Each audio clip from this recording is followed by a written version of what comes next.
告ユニークスキル無慈悲なる者の解析が終了しました。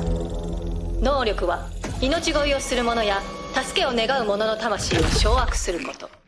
つまりこのスキルを前に戦意を喪失した場合、その者の死を意味します。なるほど。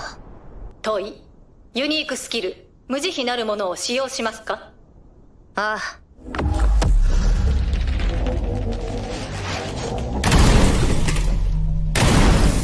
ユニークスキル無慈悲なる者にてこの場に生存する全ての人間の魂を刈り取りました。ただし個体名エドマリスとレイヒムは対象指定外となっております。本当に無慈悲だ。